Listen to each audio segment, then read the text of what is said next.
Moving to the next, financial liability.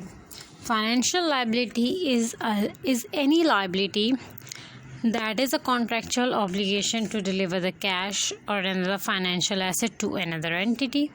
A contract means a derivative in unfavorable condition and a non-derivative contract in which entities may or may be obliged to deliver a variable number of own shares, own equity instrument. So the financial liability and equity, whenever the issuer of financial instrument, we must classify it as a financial liability or equity instrument, the issuer, on the initial recognition according to its substance and the definition provided. To make one thing very clear, interest, dividend, losses and gain, what is their treatment? The accounting treatment is relating to financial instrument is follow the treatment of instrument itself. For example, dividend paid in respect of the preference share. Why? The dividend paid in respect of the preference share. Preference share is a liability. So it's a liability, classified as a liability will be, and the dividend paid in respect of preference share will be charged as a finance expense, interest expense through profit and loss. Whereas the dividend paid on shares classified as equity will be reported in the statement of changes in equity. Offsetting. The next topic is offsetting. IAS 32 states that financial asset and financial liability may only be offset in very limited circumstances, that the net amount may only be reported when the entity has legally enforceable right to set off the amount or intend to settle on net basis or to realize the asset and settle the liability simultaneously. There are investor perspective in classifying the instrument as equity or as liability. The classification of financial instrument either as liability or as equity will have a major impact on the financial statement, thus affecting investor perception of perception of an entity's financial position and performance. For example, if an entity issues an instrument and classify it as a liability, gearing will rise, entity will appear more risky to potential investor, the servicing of finance will be charged to profit or loss, reducing the profit and earning per share. Whereas if entity issue instrument and classify it as equity, then gearing will fall, the servicing of finance will be charged directly to retained earning and so will not affect profit or earning per share. Substance is the key when we are going to classify it as a financial asset, as a financial liability or equity. So moving into the topic, what is a financial liability? Examples of financial liability include trade payables, loan payables, issuance of bond. We are issuer of bonds, redeemable preference share and lease payable.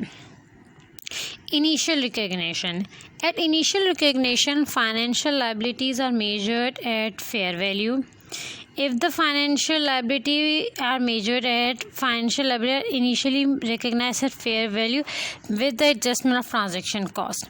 If the financial liability is held at fair value through profit and loss, the transaction cost should be expensed to profit and loss. Financial liability can be measured using two methods, amortized cost method and fair value through P&L method. If we are using fair value through P&L method, then transaction cost is expensed to P&L immediately. If financial liability is not held at fair value through profit and loss, transaction cost is deducted from its carrying amount. Most financial liabilities, such as borrowing, are subsequently measured at amortized cost using effective interest rate. They are more considered later in this chapter. Now, calculating the amortized cost, the initial carrying amount of financial liability measured at amortized cost, it's its fair value less any transaction cost, the net proceeds from issue. A finance cost is charged on the liability using effective interest rate. This will increase the carrying amount of liability. Means a finance cost is charged on liability using effective interest rate. The double entry will be debit the finance cost or statement of or income statement and credit the liability. Liability is increased. Liability is reduced by any of the cash payment made during their then the double entry will be liability debit, cash credit. So usually there is amortized cost table that is made in the exam. Assuming interest is paid in arrears, you might find this following working useful. Opening liability plus finance cost. Finance cost is calculated opening liability into effective interest rate minus any cash payment. Nominal value of the bond into coupon percentage, coupon rate, is equals to the closing liability. Finance cost is charged to income statement. Cash payment will be part of interest paid in the statement of cash flow. The closing liability will appear in the statement of financial position, means balance sheet. Opening liability plus finance cost. Finance cost is calculated as opening liability into effective interest rate minus the cash payment. Cash payment is equal to our interest paid. Nominal value into coupon percentage. So moving to the next, now liability measured, making one thing clear, the simple loan notes, bank loan with no issue cost, no discount, no premium, interest expense is equals to interest paid. There is a difference between interest expense and interest paid. So now moving to the liability measured, the financial liability measured using fair value through P&L. Example include derivative, out of money or unfavorable derivatives, share appreciation rights, financial liability, trading purpose, financial liability designated as fair value through P&L to eliminate, reduce accounting mismatch, financial guarantee contracts. These are all the example of financial liability. Out of money derivatives and financial liability held for trading are measured at fair value through profit and loss. It is possible to measure liability at fair value when it's normally measured at amortized cost if it would eliminate or reduce an accounting mismatch. In this case, IFRS 9 say any movement in fair value split between two components. Fair value change due to own credit risk. That is, the entity which has issued the financial liability will unable to repay or discharge it when it which is presented in other comprehensive income. Remaining fair value changes which is presented in statement of profit and loss. There is a relationship I want to discuss with you between the interest rate and the bond value, that they have inverse relationship. If interest rate increases, then bond value reduces. That is, if interest rate increases, then bond value reduces. But if bond value increases, interest rate reduces. An accounting mismatch, I'm going to elaborate it. For example, you are a bank, for example, you have issued bonds to the public. Then there will be bank debit, financial liability credit, and you use the proceed to buy the shares. Financial asset debit, bank credit. Standards say the financial liability means you have financial liability, you have issued the bond, have the market exposure, then asset and liability accounting should not be mismatched. So both will be measured using fair value through profit and loss. Now the next part is issuance of equity. Equity should be issued at par, and any transaction cost must be adjusted with the equity. When equity is issued, now we are the company, somebody is going to buy our company's share, then bank will be debited because we are going to share capital and share premium will be credited respectively. Transaction cost will be transaction cost or a transaction expense debit. Bank credit, because there is now here we are considering the transaction cost. The transaction cost is whereas because printing the certificates and other thing.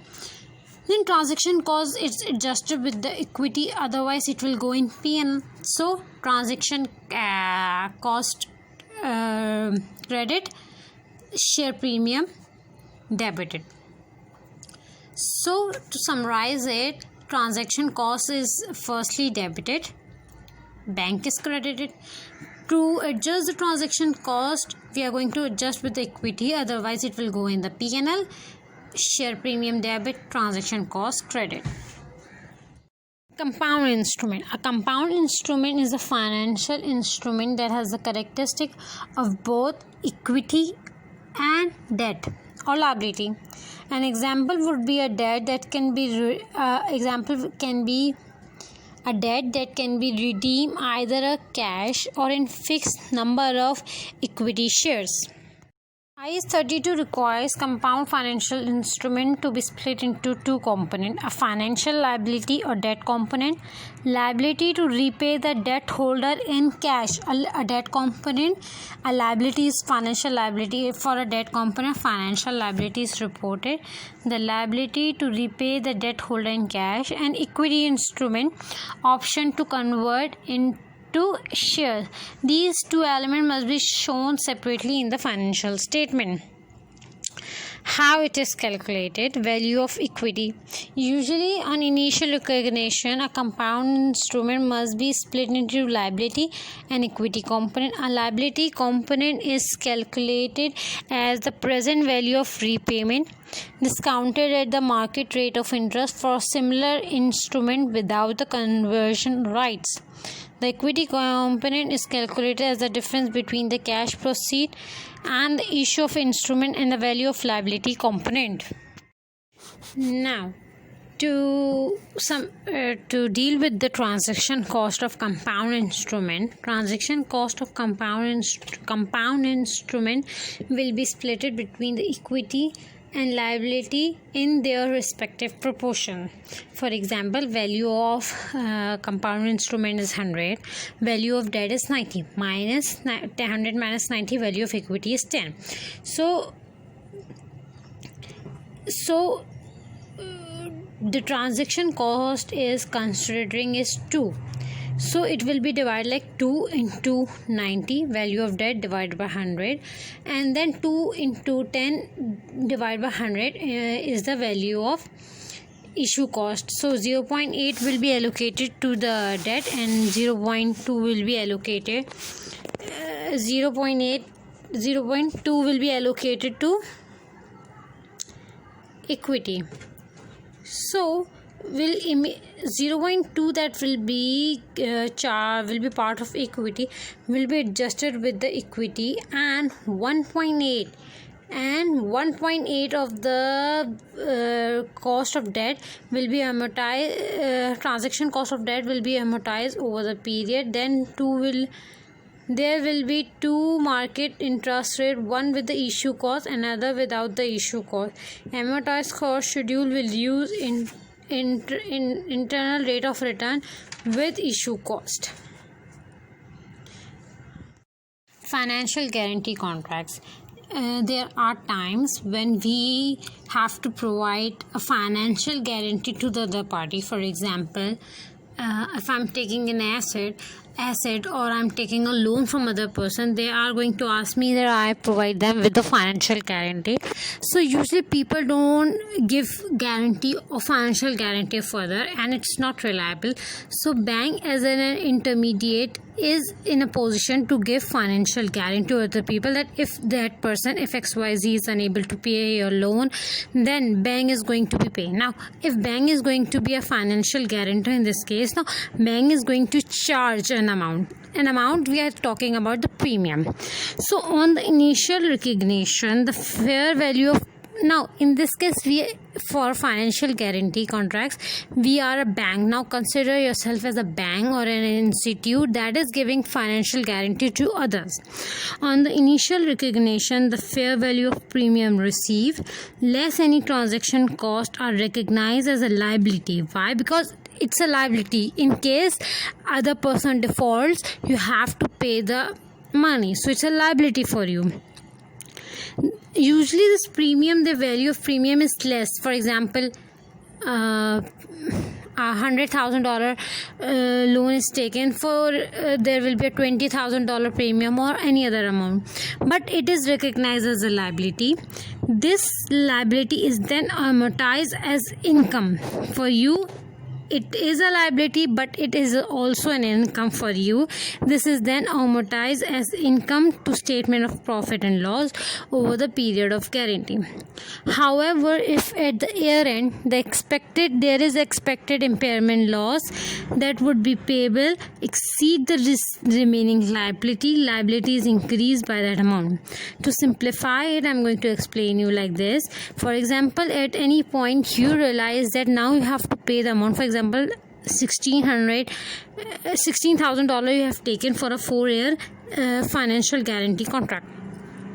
So 4,000 is going to be recognized at each year end as an income. And for example, at the end of year 2, at the end of year 3, you realize that now you have to pay the money and impairment loss have to be recognized. So how much amount? 800,000 is already recognized. Now only 8,000 is remaining. 8,000 income is recognized, 8,000 is remaining. And for example, a loan of $20,000 for which $16,000 financial guarantee was given. So 20 minus 8 is equals to 12. Now the financial liability will be increased by $12,000 that would be payable. This is the remaining liability is increased by this amount. So this marks the end of the financial liability topic and equity instrument. I have explained both in the combined section. Next I will be explaining is derivatives.